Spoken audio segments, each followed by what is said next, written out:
Әңгімелер әлемі арнасына қош келдіңіздер. Тыңдауларыңызға жағымды болсын. Пікірге қай өңірден көріп отырғандарыңызды жаза кетіңіздер.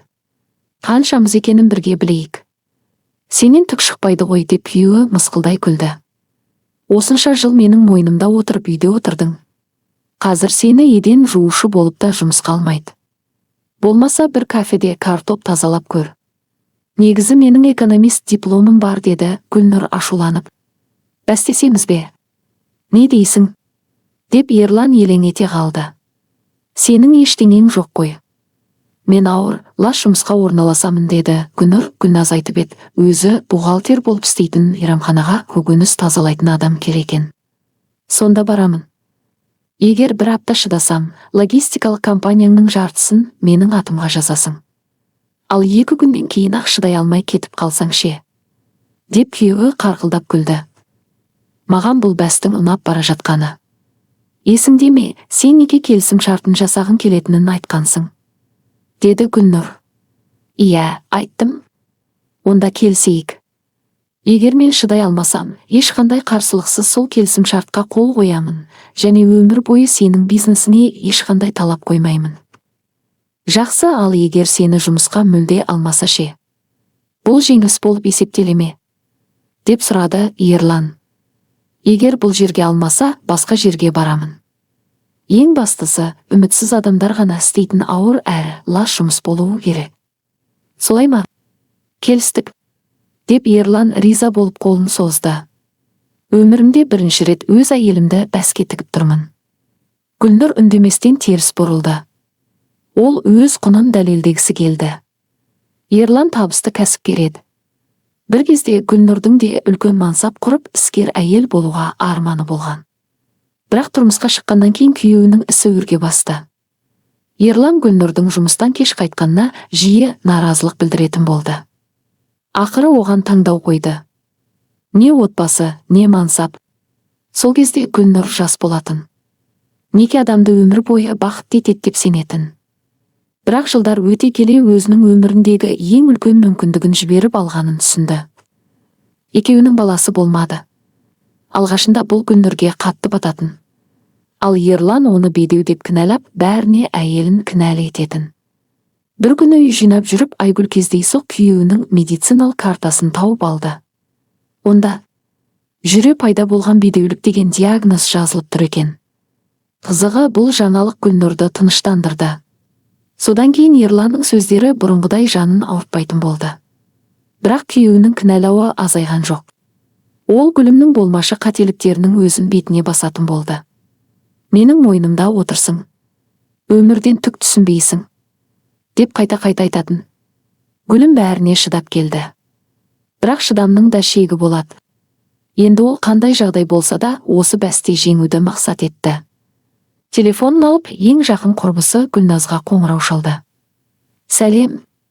Маған бір бәсте жеңуге көмектесесің бе? Деді ол. Әрине, не істеуім керек? Деді Гүлназ. Өзің бухгалтер болып істейтін мейрамханаға мені көкөніс тазалайтын жұмысқа орналастыршы. Шының ба? Деп таңғалды Гүлназ. Бұл өте ауыр жұмыс. Оның үстіне біздің элиталық мейрамханада ешкім сені аяп тұрмайды. Бас аспазымыз өте дөрекі адам. Сондықтан адамдар көп тұрақтамайды. Ештеңе етпейді, деді Гүлнұр. Маған бар болғаны бір апта шыдау керек. Жарайды, келесі күні таңертең Айгүл қаладағы ең қымбат мейрамхананың алдына келді. Гүлназ оны сол жерде күтіп тұр екен. Бұл жерде француз асханасының тағамдары ұсынылатын. Бас аспаздың аты Арман болатын. Көпшілік оның Францияның Париж қаласынан арнайы келген әйгілі аспаз екеніне сенетін. Алайда шындықты санаулы адамдар ғана білетін. Арман шетелде туғанымен Францияда емес еді. Оның Парижмен байланысы небәрі 3 айлық тағылымдамадан өткендігі ғана болатын. Соған қарамастан ол өте дарынды аспаз еді. Шетел тілдерін жақсы меңгергендіктен қонақтармен немесе қызметкерлермен сөйлескісі келмесе, әдейі французша сөйлеп кететін. Гүлнұрдың жоғары деңгейдегі мейрамхана туралы барлық арманы бірінші күннен ақ күл талқан болды. Оны 1 айлық сынақ мерзіммен жұмысқа қабылдады. Арнайы киім қолғап беріп бірден жертөлеге жіберді. Жертөледе төбеден әрең жарық түсіріп тұрған жалғыз шам ғана бар еді. Сол жерде алып тоңазытқыштар мен қап-қап картоп, сәбіз, пияз секілді көкөністер сақталатын.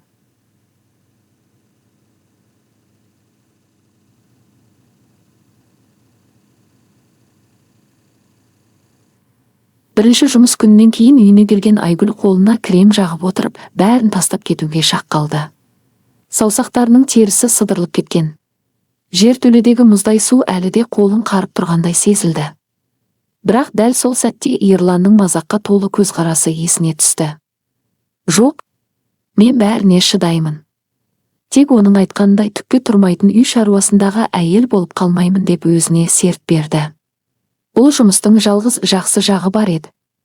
Әр сағат сайын 5 минут демалуға рұқсат берілетін. Алғашқы күндері Гүлнұр сыртқа шығуға ұялатын. Кейін жертөледе күні бойы отыру адамның есін шығаратынын түсініп, әр үзілісте таза ауаға шығатын болды. Жертөленің есігі мейрамхананың артқы жағындағы шағын аулаға шығатын. Онда қоқыс жәшіктері тұратын. Арнайы көлік келіп оларды алып кететін. Мейрамхананың қызметкерлерге арналған есігі де дәл сол аулаға ашылатын. Бір күні Гүлнұрдың үзіліске шығып, жертөле есігінің алдында тұрған кезде екі адамның әңгімесін естіп қалды. Дауыстардың бірін бірден таныды. Бұл мейрамхана иесі Арсен болатын. Екінші адамды бұрын көрмеген. Бірақ сөйлеу мәнерінен оның қылмыстық топтың адамы екені анық байқалып тұрды. Ақшаны әкелдім деді әлгі адам. Енді есептесіп әркім өз жолымен кетейік. Бірақ бір нәрсені ұмытпа. Егер бәрі бұзылатын болса, бастығым сенің басыңды алмай қоймайды. Мен уәдемде тұрамын деді Арсен суық үнмен. Ең бастысы, керек адамдарды белгіленген жерге жеткізіңдер. Барлығы жоспар бойынша өтетініне кепілдік бере аласың ба? Бәрі ойластырылған. Кінәні логистикалық компанияға аударамыз. Барлық азық-түлікті солар жеткізеді. Қонақтар уланған соң, бәрін сапасыз өнімнен көріп шығады. Ал аспаз ше? Онымен де келісілген. Алдымен үлкен жанжал шығарады. Сосын шетелге кетеді. Біраз уақыттан кейін бәрі басылған соң қайта оралады. Қандай компания? Қазақ логистик, қаладағы мейрамханалардың жартысын солар қамтамасыз етеді. Арсен мысқылдап күлді. Оның иесі нағыз аңқау. Ештеңеден күмәнданбайды. Сондықтан бәрі таза өтеді. Бастығына солай деп айт. Егер бірдеңе дұрыс болмаса, бірінші болып өзің жауап бересің деп әлгі адам суық үнмен ескертіп кетіп қалды. Гүлімнің өңі қашып кетті. Қазақ логистик. Бұл Ерланның компаниясы еді. Демек әлгі адамдар күйеуінің компаниясын пайдаланып, үлкен қылмысты жасыруды жоспарлап жүрген. Ол дереу телефон алып, Ерланға қайта-қайта қоңырау шалды. Бірақ күйеуі қоңырауларын қабылдамады. Жұмыстан кетіп қалуға да болмайтын еді. Өйткені бұл автоматты түрде бәстей жеңілгені болатын. Гүлнұр не істерін білмей жертөледе ары-бері жүре бастады. Оның мазасыз күйін жертөледе бірге жұмыс істейтін тағы бір адам байқап отыр екен. Бұл ыдыс жуушы Нұржан болатын. Ол үндемейтін денелі, ірі кісі еді. Мейрамхана қызметкерлерінің бәрі оны ақымақ, ештеңеге икемі жоқ адам деп есептейтін. Нұржан жиі тәрелке сындыратын. Ас үйдің тар жерінде оның ірі денесімен қозғалу оңай емес еді. Гүлім осы уақытқа дейін онымен бір ауыз сөз сөйлеспеген. Тіпті аздап қорқатын. Өйткені Нұржан өзін өзгеше ұстайтын. Кейде біреуді аңдып жүрген адамға ұқсайтын. Бүгін алғаш рет ол үн қатты. Не болды? Деді ол қабағын түйіп. Әрі-бері жүгіре бермей, тынышталшы. Басым айналып кетті. Гүлім ойына келген бірінші сылтауды айтты. Үйде мәселе болып тұр. Күйеуім телефон көтермей жатыр. Нұржан оған біраз қарап тұрды. Саған сыртқа шығып келу керек пе? Гүлнұр басын изеді. Бар, мен жауып тұрамын. Мұнда тек картоп қалды. Ыдыстарды да жуып бітірдім. Гүлнұр таңданысын жасыра алмады. Онда ертең таңертең сағат 9-да кел. Бірақ бәстерің қызық екен. Нұржан оған біраз қарап тұрды. Саған сыртқа шығып келу керек пе? Деп сұрады ол. Гүлнұр үнсіз басын изеді. Бара бер. Мен мұнда бәрін реттеп қоямын. Картоп қана қалды. Ыдыстарды да жуып бітірдім. Гүлнұр таңғалғаннан бір сәтке тіл қатпай қалды. Бірақ жоғарыдағы есік бәрібір жабық деп жымиып қойды. Нұржан, Арман бүгін ашулы. Кешкі ас аяқталғанша менің жоғары көтерілуіме тыйым салды. Егер біреу көкөніс сұрап түссе, дәретханаға шығып кетті деп айтамын. Бұл рас еді. Гүлнұр мен Нұржанға мейрамхананың клиенттерге арналған дәретханасын пайдалануға рұқсат жоқ болатын. Сондықтан олар көрші сауда орталығына барып келуге мәжбүр еді. Көп жағдайда Гүлнұр аусым аяқталғанша шыдап жүретін. Бірақ бүгін жағдай мүлде басқа болатын. Рахмет, деді ол шын көңілмен. Ескі шағын көлігіне отырып үйіне қарай асықты. Үйге дейінгі жол небәрі 5 минуттай ғана еді.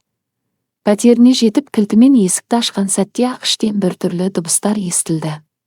Бұл дыбыстардың мәнін түсіну қиын емес еді. Ерлан үйде жалғыз емес болатын. Гүлнұрдың жүрегі тарс-тұрс соғып кетті. Ақырын ғана жатын бөлмеге жақындады. Есік толық жабылмаған екен. Дәл ішке қарамақ болғанда мұрнына таныс әтірдің иісі келді. Бұл иісті ол бірден таныды. Мейрамханадағы хостес қыз Жанар дәл осындай өткір иіссу қолданатын.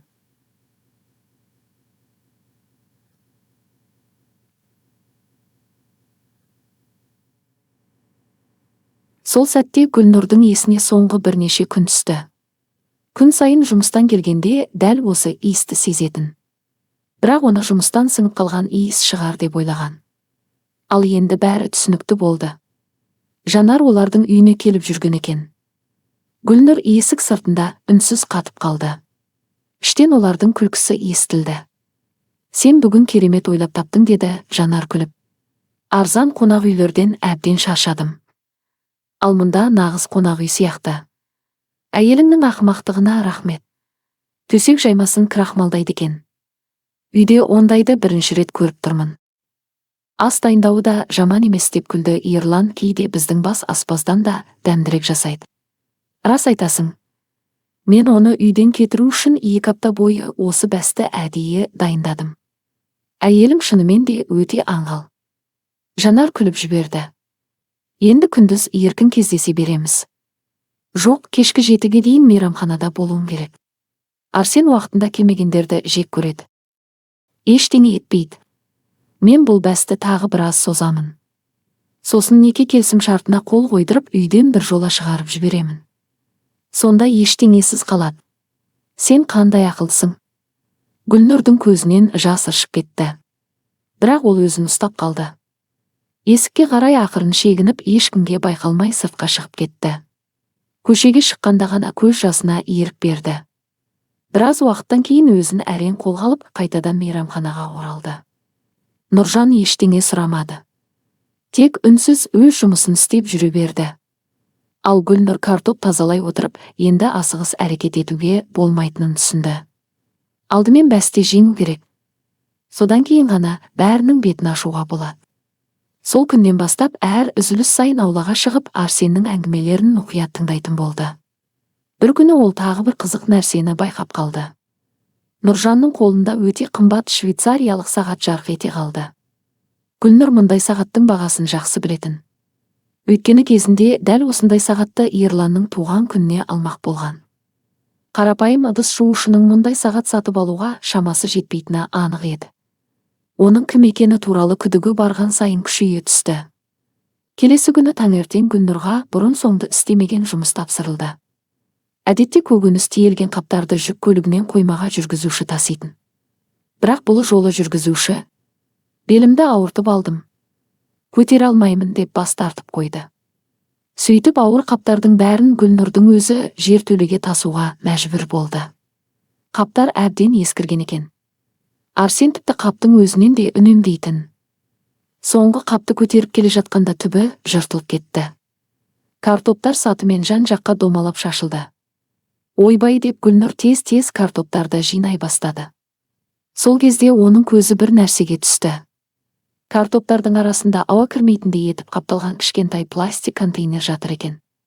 Гүлнұр оны ешкімге байқатпай қолына алды. Қақпағын ашқанда жүрегі зу ете қалды. Ішінде бірнеше мөлдір пакет жатты. Әр пакетте өңделмеген асыл тастар бар еді. Студент кезінде Гүлнұр аз уақыт зергерлік дүкенде жұмыс істеген болатын. Сондықтан шиік алмас тастың қандай болатынын жақсы білетін. Бұл алмас қой. Оның жүрегі дүрсілдеп кетті. Демек бұл мейрамханада тек азық-түлік қана емес, заңсыз алмас тасымалы да жүріп жатыр. Гүлнұр қалтасындағы ескі телефонын шығарып, контейнер мен ішіндегі тастарды бірнеше жағынан суретке түсіріп алды. Сосын ештеңе болмағандай контейнерді қайтадан картоптың арасына жасыра бастады. Бірақ дәл сол сәтте жертөленің есігі тарс ашылды. Бас аспаз Арман кіріп келді. Ол Гүлнұрға күмәндана қарап қалды. Бір сәттен кейін айқайлай жөнелді. Мыналарың тағы шатастырып жіберіпті. Не болды? Деп абдырады Гүлнұр. Көкөністерді ең алдымен мен өзім тексеремін. Содан кейін ғана тазалауға беріледі. Мен қайдан білейін? Жүргізуші қаптарды осында тастап кетті. Сұрауға тілің жоқ па? Арман ашуға булығып тұрды. Бірақ дәл сол сәтте әлденені есіне түсіргендей тоқтап қалды. Кейін сөйлесеміз. Ол асығыс жоғары көтеріліп кетті. Көп ұзамай оның көмекшілері келіп барлық қаптарды алып кетті. Гүлнұрдың жүрегі кеудесіне сыймай соғып тұрды. Мені байқап қалды ма екен? Кешке дейін мазасы қашып жүрді. Бірақ ол білмейтін бір нәрсе бар еді. Арман әлдеқашан бәрін түсінген болатын. Осы уақытта Арсеннің кабинетінде қызу әңгіме жүріп жатты. Сен бұл әйелді қайдан тауып алдың? Деп Арман ашуға булығып айқайлады. Гүлназ ұсынған. Несі болып қалды? Деді Арсен. Ол контейнерді көрді. Көрсе қайтеді. Оның алмас екенін қайдан білсін? Сен тым аңғалсың. Мұндай іске болмашы қателіктің өзі жеткілікті. Ол кез келген адам болуы мүмкін. Арманның даусындағы шетелдік акцент бұрынғыдан да анық естіле бастады. Одан тез арада құтылу керек. Арсен ауыр күрсінді. Қалай? Шайына дәрі қосамыз. Сен психиатриялық клиникада танысың бар деп едің ғой. Бар. Онда мәселе шешілді. Бірнеше күнге жындыханаға жатқызады. Кейін ешкім оның сөзіне сенбейді. Арманның жүзіне суық күлкі үйірілді. Өте жақсы жоспар. Ол орнынан тұрып асүйге қарай беттеді. Бірнеше минуттан кейін даяшылардың бірі жертөлеге бір кесе ыстық шай әкелді.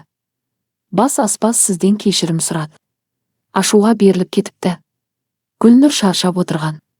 Қолы дірілдеп тұрды. Сондықтан еш күмәнданбастан шайды қолына алды. Шай өте тәтті еді. Жемістің дәмі анық сезілетін.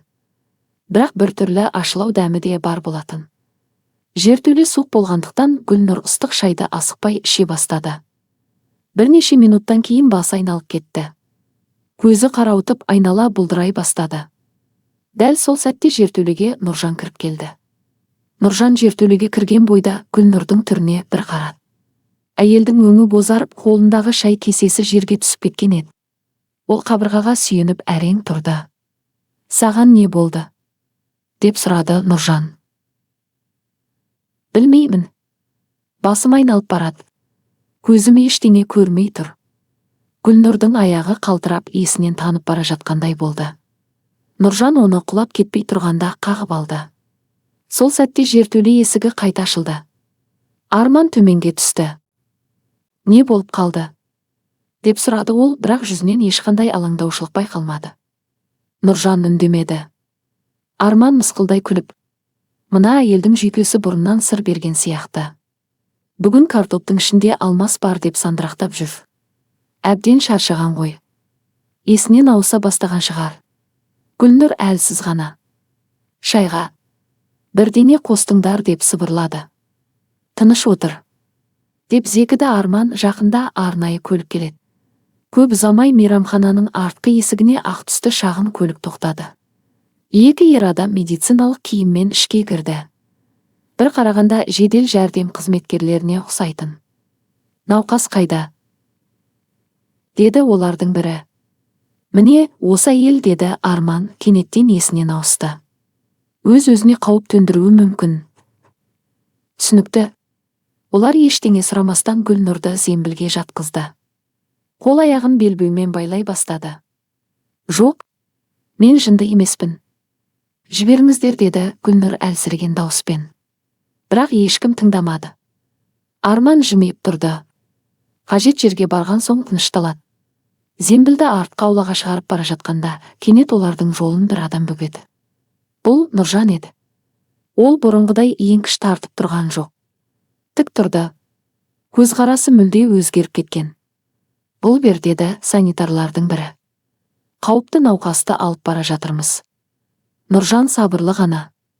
Қазақстанда адамды сот шешімінсіз күштеп психиатриялық ауруханаға жатқызуға болмайды, деді. Екі санитар бір-біріне қарап алды. Саған қатысы жоқ. Жолдан кет. Олардың бірі Нұржанға қарай ұмтыла бергенде, бәрі бір сәтте өзгеріп кетті. Нұржан найзағайдай қимылдап, қарсы алдындағы адамның қолын бұрап жіберді. Санитар ауырсынып жерге құлады. Екіншісі жұдырық ала жүгірді. Нұржан жалтарып үлгеріп, оны иығынан асыра лақтырып жіберді. Бәрі бірнеше секундтың ішінде болды. Көлік жүргізушісі не болғанын түсінбей, кабина есігін іштен құлыптап алды. Ал Арман аң-таң болып қатып қалды. Ол әлгі жуас, үндемейтін ыдыс жуушыдан мұндайды күтпеген еді. Нұржан бірден Гүлнұрдың байланған белбеулерін шешіп жіберді. Әлсіреген әйелді көтеріп алып, ауланың арғы шетіне қарай жүгірді. Сол жерде ескілеу сұр түсті жүк көлігі тұрған. Есігін ашып, Гүлнұрды алдыңғы орындыққа отырғызды. Белдігін тағып болған соң, өзі рөлге отырды. Қозғалтқышты оталдырып, көлікті бар жылдамдықпен жүргізіп кетті. Арттарынан ешкім қумады. Арман мен әлгі жалған санитарлар не болғанын әлі түсіне алмай тұрған еді.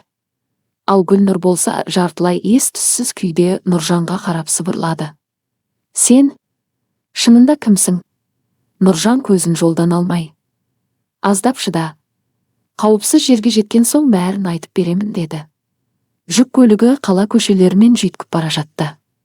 Шамамен 20 минут жүргеннен кейін жүк көлігі қала шетіндегі ескі қойма кешенінің алдына келіп тоқтады.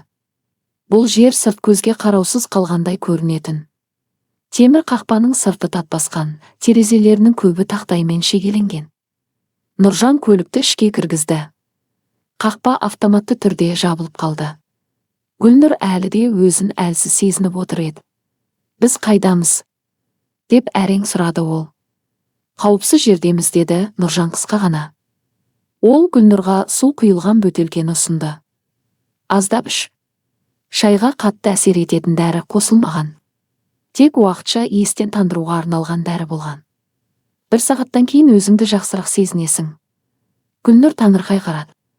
Сен мұны қайдан білесің? Нұржан үнсіз қалтасынан былғары куәлігін алып шықты. Куәлікті ашып көрсетті. Онда Қазақстан Республикасы қаржы мониторингі агенттігінің арнайы қызметкер екені жазылған. Гүлнұр көзіне сенбей қалды. Сен арнайы қызметкерсің бе? Иә. Ал неге ыдыс жуушы болып жүрсің? Нұржан ауыр күрсінді. 3 ай бұрын бізге Қазақстанға заңсыз алмас пен алтын кіргізетін қылмыстық топ туралы ақпарат түсті. Бірақ олардың нақты қай жерде жұмыс істейтінін ешкім білмеді. Біз ұзақ бақылау жүргіздік. Ақырында олардың осы мейрамхананы пайдаланатынын анықтадық. Сонда, иә, мен осы іске әдейі жұмысқа орналастым. Бірақ 3 айдың ішінде ешқандай дәлел таба алмадым. Ал бүгінгі контейнер. Иә, сол біздің алғашқы нақты дәлеліміз. Гүлнұр бір сәт үнсіз қалды. Сонда сен бәрін көрдің бе? Контейнерді де, Арманның саған қалай қарағанын да көрдім. Сол сәттен бастап саған қауіп төніп тұрғанын түсіндім. Бірақ неге бірден ұстамадыңдар? Бізге тек алмас емес, бүкіл қылмыстық желі керек. Олардың артында өте ықпалды адамдар тұр. Осы кезде қойманың есігі ашылып, ішке тағы 3 адам кірді. Барлығы қарапайым азаматтық киімде болатын. Бірақ Нұржан орнынан тұрып, өз адамдарымыз, деді. Үшеуі Гүлнұрмен амандасты. Олардың бірі ноутбугын ашып, біз сенің түсірген суреттеріңді телефоннан көшіріп алуымыз керек, деді. Гүлнұр телефонын ұсынды. Маман суреттерді қарап шығып, риза кейіппен басын изеді. Сапасы өте жақсы екен. Контейнердің нөмірі анық көрінеді. Нұржан күлімсіреді. Көрдіңдер ме? Кейде кездейсоқ куәгерлер бүкіл операцияны алға жылжытады. Бірақ Гүлнұрдың ойы мүлде басқа жақта еді. Менің күйеуім Ерлан. Нұржан оның сөзін бөліп жіберді. Біз оның компаниясын толық тексердік. Не анықталды? Әзірге ешқандай заң бұзушылық табылған жоқ. Біз де сен сияқты оның бұл іске қатысы жоқ деп ойлаймыз. Гүлнұр терең тыныс алды. Бірақ оны біреу әдейі кінәлі етпек болды. Дәл солай. Нұржан үстел үстіндегі картаға жақындады. Ертең кешке үлкен банкет болады. Қазақстанның бірнеше танымал кәсіпкері келеді. Қылмыстық топ дәл сол кешті пайдаланбақ. Тамаққа қосады. Иә. Сосын бәрін Ерланның компаниясына жабады. Дәл өзі. Гүлнұрдың жұдырығы түйіліп кетті. Бұған жол беруге болмайды. Нұржан оның көзіне тіке қарады. Сондықтан сенің көмегің тағы да керек болады. Не істеуің керек? Ертең мейрамханаға қайта барасың. Не? Олар сенің тірі екеніңді білмеуі керек. Біз сені бүгін психиатриялық ауруханаға алып кетті деп ойлағандарын қалаймыз. Бірақ олар мені көрсе. Сен басқа адам болып барасың. Нұржан үстел үстіне қара түсті шаш пен көзілдірік қойды. Ертеңнен бастап нағыз операция басталады. Гүлнұр оның жүзіне қарап, бұл бәстің әлдеқашан ұмыт қалғанын түсінді. Енді мәселе жеңіс немесе жеңілісте емес еді. Енді адам өмірін сақтап қалу керек болатын. Ол еш ойланбастан. Мен келісемін деді. Келесі күні таң ата салысымен қойма ішіндегі шағын бөлмеде дайындық басталды. Гүлнұр айна алдында үнсіз отырды. Арнайы топтың визажисі оның шашын қысқартып көрсететін парик кигізіп, қою түсті линза мен жұқа жақтаулы көзілдірік тақты. Бетіне жеңіл грим жасап, бет пішінін сәл өзгертті. Жарты сағаттан кейін айнадағы әйелді Гүлнұрдың өзі әрең таныды. Енді мен мүлде басқа адам сияқтымын деді ол таңырқап.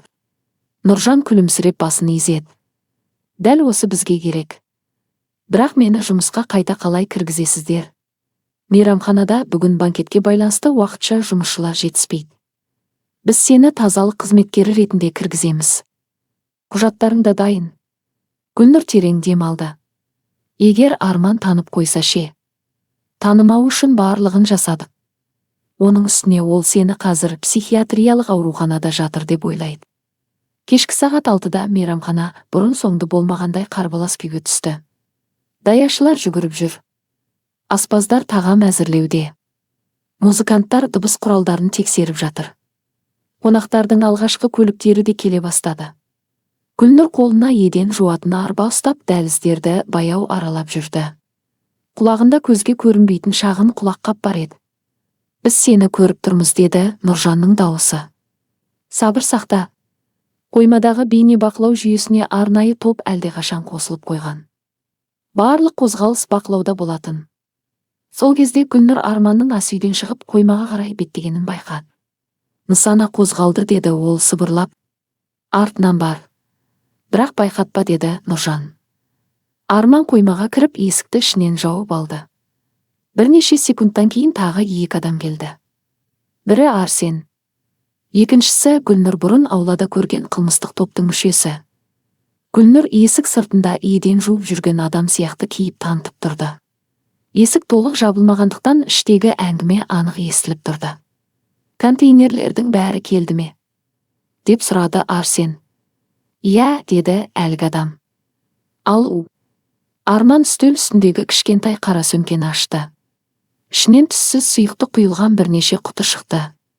Бір бөтелке тұздыққа осының жартысын құйсақ жеткілікті. Сараптама анықтап қоймай ма? Арман мысқылдап күлді. 2 сағаттан кейін бұл зат толық ыдырап кетеді. Ешқандай із қалмайды. Тамаша. Банкет аяқталғанша ешкім ештеңе байқамайды. Гүлнұрдың жүрегі дүрсілдеп кетті. Ол естігендерінің бәрін сыбырлап құлаққап арқылы жеткізіп тұрды. Нұржанның дауысы бірден естілді. Барлығы жазылып жатыр. Өте жақсы. Бірақ дәл сол сәтте Гүлнұрдың қалтасындағы шүберек жерге түсіп кетті. Дыбыс шыққан бойда қойма ішіндегі үшеуі де үнсіз қалды. Сыртта біреу бар, деді Арман. Есік тарс ашылды. Арман сыртқа атып шықты. Гүлнұр басын төмен салып, еден жуып тұрғандай кейіп танытты. Сен кімсің? деп сұрады Арман. Жаңа тазалық қызметкерімін, деді Гүлнұр дауысын өзгертіп. Арман күмәндана қарап тұрды. Бір сәтке оның көзі Гүлнұрдың жүзіне қадалды. Танып қоя ма? Гүлнұр ішінен ғана дұға оқып тұрды. Арман тағы бір қадам жақындады. Дәл сол кезде мейрамхана әкімшісі жүгіріп келді. Арман мырза, VIP қонақтар келіп қалды. Арман ашулана бұрылды. Қазір барамын.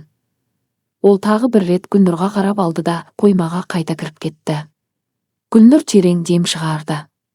Қауіп әзірге сейілгенімен, операцияның ең қауіпті кезеңі енді ғана басталып келе жатқан еді.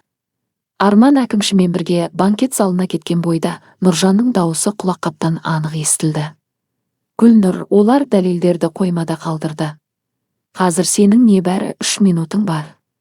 Түсіндім, деп сыбырлады Гүлнұр. Ол еден жуатын арбасын есік алдына қалдырып қоймаға кірді. Іште ешкім жоқ еді. Үстелдің үстінде жаңа ғана Арман ашқан қара сөмке тұр. Гүлнұр дірілдеген қолымен сөмкені ашты. Ішінде бірнеше шыны құты мен мөр басылған құжаттар жатты. Құжаттардың бірінде бүгінгі банкетке жеткізілген азық-түліктің тізімі көрсетілген. Бірақ ең төменгі жағындағы мөрді көргенде Гүлнұрдың жүрегі тоқтап қала жаздады. Қазақ логистик. Ерланның компаниясының мөрі қойылыпты. Жоқ, деп сыбырлады ол. Бұлар бәрін алдын ала дайындаған. Ол құжаттардың бәрін телефонына суретке түсіріп алды. Сол сәтте көзі үстелдің астындағы темір жәшікке түсті. Қақпағы ашық екен. Ішінде ондаған жалған мөр жатыр. Әртүрлі компаниялардың атауы жазылған. Солардың арасында Ерланның компаниясының мөрі де бар еді. Гүлнұр бірден бәрін түсінді. Нұржан, тыңдап тұрсың ба? Иә. Олар ешқандай құжат ұрламаған. Өздері қолдан мөр жасап алған. Құлаққаптың ар жағында бір сәт үнсіздік орнады. Сосын Нұржан, бұл бізге өте маңызды дәлел. Барлығын суретке түсір. Гүлнұр барлық мөрлерді, жәшіктің өзін және құжаттарды түгел түсіріп шықты. Кенет дәлізден аяқ дыбысы естілді. Біреу қоймаға жақындап келе жатты. Гүлнұр сөмкені орнына қойып үлгергенімен жәшіктің қақпағын жабуға үлгермеді. Есік ашылды. Ішке Арсен кірді. Ол бірден үстелге көз жүгіртті. Сосын Гүлнұрға қарады. Сен мұнда не істеп жүрсің? Гүлнұр абыржыған кейіп танытып. Еден жуып жүргенмін. Есік ашық қалыпты. Арсен қабағын түйді. Ол үстелге жақындап қара сөмкені қолына алды. Бәрі орнында сияқты. Бірақ көзі темір жәшікке түскенде қабағы одан сайын түйілді. Қақпағы ашық тұр. Арсен оны жайлап жауып қойды. Сосын қайтадан Гүлнұрға қарады. Атың кім? Әсел, бүгіннен бастап осында істейсің бе? Иә. Арсен оның жүзіне ұзақ қарап тұрды. Бір нәрседен күдіктенгендей. Дәл сол кезде банкет залынан даяшы жүгіріп келді. Арсен мырза, қонақтардың бәрі жиналып болды. Қазір барамын. Арсен есікке беттей беріп тоқтады. Сен де залға бар. Бұл дәлізді кейін жуасың. Жақсы. Арсен шығып кеткен соң Гүлнұр ауыр дем алды. Бірақ дәл сол сәтте Нұржанның дауысы өзгеріп кетті. Бұрынғыдай сабырлы емес. Өте қатты. Гүлнұр. Иә. Дереу банкет залына бар. Не болды? Біз камерадан көріп тұрмыз. Арман тұздықты үстелдерге жіберіп қойды. Гүлнұрдың денесі мұздап кетті. Қонақтар жиі бастады ма? Әлі жоқ. Онда үлгереміз. Ол қолындағы арбаны тастай салып, банкет залына қарай бар күшімен жүгірді. Гүлнұр банкет залына қарай бар күшімен жүгірді. Құлаққаптан Нұржанның дауысы үздіксіз естіліп тұрды. Сол жақтағы үшінші үстел. Қара тұздық құйылған табақтар. Жылдам. Зал үш адамға лық толы еді. Қазақстанның түкпір-түкпірінен келген кәсіпкерлер, мемлекеттік мекеме басшылары, белгілі қоғам қайраткерлері бір-бірімен әңгімелесіп отыр. Даяшылар ыстық тағамдарды таратып үлгерген болатын. Тағы бірнеше секундтан кейін қонақтар тамаққа қол созады. Гүлнұр ештеңені ойлаған жоқ. Ол жүгіріп барып, дәл үшінші үстелге қойылған үлкен тұзды құйылған ыдысты екі қолымен қағып жіберді. Ыдыс тарс етіп еденге құлап быт-шыт болып сынды. Қара түсті тұздық жан-жаққа шашырады. Бүкіл зал бір сәтте үнсіз қалды. Барлығы Гүлнұрға бұрылып қарады. «Не істедің?» деп айқайлады даяшылардың бірі. Арман ас үйден атып шықты. Оның жүзі ашудан қып-қызыл болып кеткен. «Ақылыңнан алжастың ба?» Гүлнұр демін әрең алып: «Бұл тұздықты ешкім жемесін. Оның ішінде у бар», деп айқай салды. Зал іші гу ете қалды. «Не деп тұр? У деді ме? Бұл не сұмдық?» Арсен бірден жағдайды өз қолына алуға тырысты. «Құрметті қонақтар, қорқатын ештеңе жоқ. Бұл қызметкердің жүйкесіне салмақ түскен. Ол бірнеше күннен бері ем қабылдап жүр». Арман сөзді іліп әкетті. «Дәл солай. Оның психикалық жағдайы дұрыс емес». Бірақ дәл осы сәтте банкет залының барлық есігі бір мезетте ашылды. Ішке қара киім киген арнайы жасақ қызметкерлері лап қойды. «Ешкім орнынан қозғалмасын. Қазақстан Республикасы қаржы мониторингі агенттігі. Барлығыңыз орындарыңызда отырыңыздар». Зал әп-сәтте абыр-сабыр болып кетті. Арсеннің өңі қашып кетті. Бұл не дегеніңіз?» Нұржан алдыңғы қатардан баяу басып шықты. Ол енді ыдыс жуушының киімінде емес еді. Үстінде арнайы қызметтің формасы болатын. Қолында қызметтік куәлігі бар. Ол куәлігін көрсетіп: «Нұржан Сейітов, Қазақстан Республикасы қаржы мониторингі агенттігінің аға жедел уәкілі». Арман үнсіз артқа шегінді.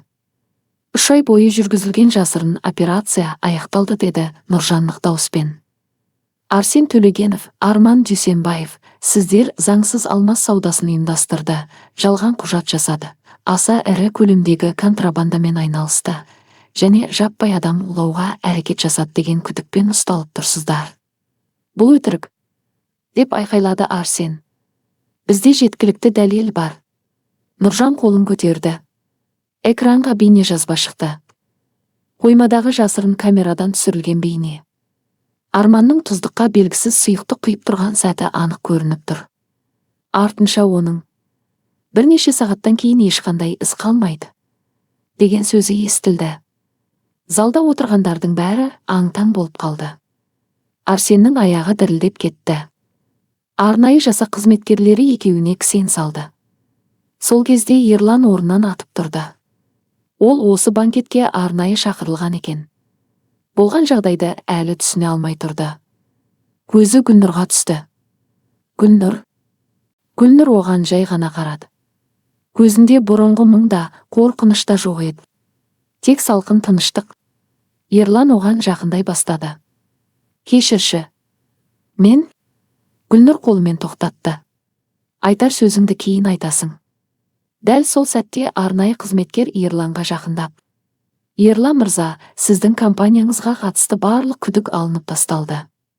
Керісінше қылмыстық топ сіздің компанияңыздың атын пайдаланып, жалған мөрлер жасағаны анықталды». Ерлан ауыр дем шығарды. Ол Гүлнұрға қарады. Егер дәл осы әйел болмағанда, бүгін оның өмірі ғана емес, бүкіл беделі де бір сәтте күйрейтін еді.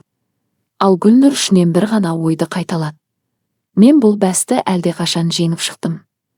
Бірақ ол әлі білмейтін бір нәрсе бар еді. Арсен ұсталар алдында Нұржанға қарап күлімсіреп: «Сендер бәрібір кешіктіңдер. Бастық бізден әлдеқайда бұрын шетелге шығып кетті», деді. Нұржанның жүзі бірден өзгерді. Бұл істің әлі аяқталмағаны анық еді. Арсеннің соңғы сөзі Нұржанды қатты ойландырып жіберді. «Не дедің?» деп сұрады ол салқын үнмен. Арсен мысқылдай күліп қойды. «Сендер бізді ұстадық деп қуанып тұрсыңдар. Бірақ бәрін ұйымдастырған адам біз емес. Оның кім екенін айт». «Айтпаймын. Бәрібір анықтаймыз». «Анықтай алмайсыңдар. Қазір ол Қазақстаннан әлдеқашан кетіп қалды». Нұржан ештеңе демеді. Арсен мен Арманды арнайы жасақ қызметкерлері алып шығып кетті. Банкет толық тоқтатылды. Қонақтардан түсініктеме алына бастады. Сарапшылар барлық тағамды зертханаға жіберді. Бірнеше сағаттан кейін түн ортасында Нұржан мен Гүлнұр агенттіктің ғимаратында отырды. Тергеушілер құжаттарды реттеп жатқан. Сараптаманың алғашқы қорытындысы шықты, деді жас қызметкер. Не дейді? Тұздықтың құрамынан өте күшті улы зат анықталды. Егер қонақтар оны жегенде, ондаған адам қайтыс болуы мүмкін еді. Гүлнұр үнсіз көзін жұмды. Өзінің уақытында жеткеніне әлі де сене алар емес. Нұржан оған қарап: сен бүгін ондаған адамның өмірін сақтап қалдың. Мен тек қолымнан келгенін жасадым. Көп адам дәл сендей батылдық көрсете алмайды. Ертеңіне таңертең бүкіл Қазақстанда бұл оқиға туралы жаңалық тарады. Белгілі мейрамханада ірі қылмыстық топ ұсталды. Жаппай уланудың алдын алған батыл әйел. Заңсыз алмас саудасы әшкереленді. Теледидар мен интернетте тек осы оқиға талқыланып жатты. Бірақ Гүлнұр ешқандай сұхбат беруден бас тартты. Оған тыныштық керек еді. Сол күні түстен кейін Ерлан олардың пәтеріне келді. Есікті Гүлнұр ашты. Екеуі бірнеше секунд үнсіз тұрды. Ерланның түрі әбден жүдеп кеткен. Кіруге бола ма? Гүлнұр үнсіз шетке ығысты. Ерлан баяу диванға отырды. Мен бәрін білдім. Гүлнұр үндемеді. Жанардың бәрін мойындағанын естідім. Иә, ол ақша үшін ғана менімен жүргенін айтты. Мен бұған таңғалмаймын. Ерлан басын төмен түсірді. Мен саған өте көп қиянат жасадым. Рас, сенен кешірім сұрауға да ұялып тұрмын. Гүлнұр оған ұзақ қарап отырды. Сен менен кешірім емес, өз ар-ұятыңнан кешірім сұрауың керек. Ерланның көзіне жас келді. Мен бәрін түзеткім келеді.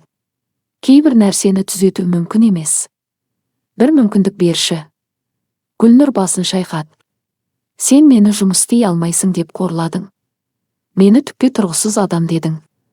Басқа әйелді біздің үйге әкелдің. Ең сорақысы мені алдап, барлық дүниеден айырмақ болдың. Ерланның айтар уәжі қалмады. Гүлнұр, мен ақымақ болдым. Жоқ, ол жай ғана күлімсіреді. Сен өз таңдауыңды жасадың. Сосын шкафтан бір құжат алып шықты. Бұл не? Деп сұрады Ерлан. Ажырасу туралы өтініш. Ерлан үнсіз қалды. Мен қол қойып қойдым. Ол құжатты Ерланның алдына қойды. Енді сенің кезегің. Ерлан қағазға ұзақ қарап отырды. Ақыры қаламды алып үнсіз қол қойды. Қолын қойған сәтте ғана бәрінен айырылғанын түсінді.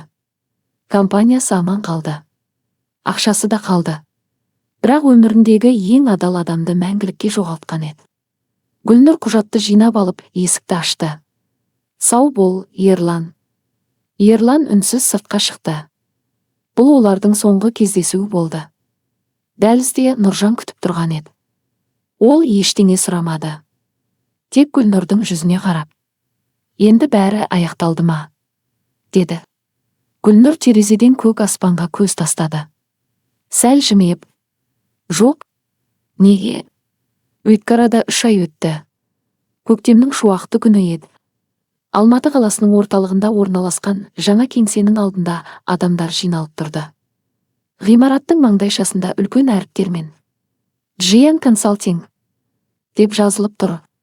Бұл компанияның негізін қалаған Гүлнұр болатын. Ол көптен бергі арманын ақыры жүзеге асырған еді. Экономист мамандығы бойынша алған білімін қайта жаңғыртып, кәсіпкерлерге қаржылық кеңес беретін компания ашты. Бастапқыда бәрі оңай болған жоқ. Бірақ қаржы мониторингі агенттігі оған заңды түрде алғыс хат табыстап, оның ерлігі туралы ресми мәлімдеме жасаған соң, көптеген компаниялар Гүлнұрға сенім арта бастады. Алғашқы клиенттері де көп күттірмеді. Бір күні кеңсенің қабылдау бөлмесіне хатшы кірді. Гүлнұр ханым, сізге бір кісі келіп тұр. Кім? Ерлан Сәрсенов. Гүлнұр аз ғана үнсіз қалды. Кірсін. Ерлан кабинетке баяу кірді. Ол бұрынғыдай паң емес. Қарапайым киінген. Жүзі шаршаңқы. Сәлем, Гүлнұр. Сәлем. Уақытыңды көп алмаймын. Гүлнұр үндемей тыңдап отырды. Мен бүгін кешірім сұрауға емес келдім. Онда не үшін? Ерлан үстел үстіне қалың папка қойды. Бұлар сенің үлесің. Не туралы айтып тұрсың? Компанияның акциялары. Гүлнұр таңырқап қалды. Есіңде ме? Бір күні сен екеуміз бәстескенбіз. Иә. Сен жеңдің. Гүлнұр папканы ашып қарады. Барлық құжат нотариус арқылы рәсімделген. Ерлан шынымен өз компаниясының 50% үлесін оның атына аударып қойған екен. Сен мұны істеуге міндетті емес едің. Ерлан күлімсіреді. Міндетті едім. Неге? Себебі алғаш рет берген уәдемді орындайын дедім. Гүлнұр біраз үнсіз отырды. Сосын папканы жауып, Ерланға қарай сырғытты. Мен алмаймын. Ерлан таңырқап қалды. Неге? Өйткені бұл жеңісті ақша үшін емес, өзімді дәлелдеу үшін қажет еттім. Бірақ бұл саған тиесілі. Жоқ. Гүлнұр жай ғана жымиды. Мен өз өмірімді нөлден бастап үлгердім. Маған ешкімнің дүниесі керек емес. Ерлан оның жүзіне ұзақ қарап отырды. Ол дәл осы сәтте бұрынғы әйелінің қаншалықты өзгергенін анық түсінді. Бұрынғы қорқақ, өзіне сенімсіз үй шаруасындағы әйелдің орнында мүлде басқа адам отырған еді. Сол күні кешке Нұржан кеңсеге келді. Қолында шағын қорап бар. Бұл не? Деп сұрады Гүлнұр. Саған сыйлық. Қораптың ішінде әдемі қалам жатыр екен. Алтын әріптермен. Батылдық адамның ең үлкен байлығы. Деп жазылған. Бұл менің өмірімдегі алғашқы марапат емес, деп күлімсіреді Гүлнұр. Білемін. Бірақ ең қымбаты осы болатын шығар. Нұржан да жымиды. Айтпақшы. Иә. Бізге тағы бір экономист керек болып жатыр. Агенттікке ме? Жоқ. Онда қайда?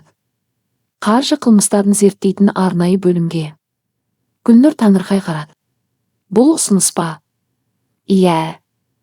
Ойланып көруге бола ма? Әрине. Нұржан орнынан тұрды. Есікке жақындай бергенде тоқтады. Айтпақшы. Не болды? Ол күні жертөледе саған көмектеспегенімде өмір бойы өзімді кешірмес едім. Гүлнұр жыла жымиып, ал мен сол күні сені қарапайым ыдыс жуушы деп ойлағаныма әлі ұяламын. Екеуі де күліп жіберді. Нұржан сыртқа шығып кетті. Гүлнұр терезе алдына келіп тұрды. Күн сәулесі Алматының көк аспанын алтын түске бояп тұр еді. Ол өткен өміріне өкінішпен емес, ризашылықпен қарады. Өйткені кейде адамның ең ауыр сынағы оны ең бақытты өміріне бастап апарады. Соңы енді бұл менің жаңа өмірімнің басы ғана.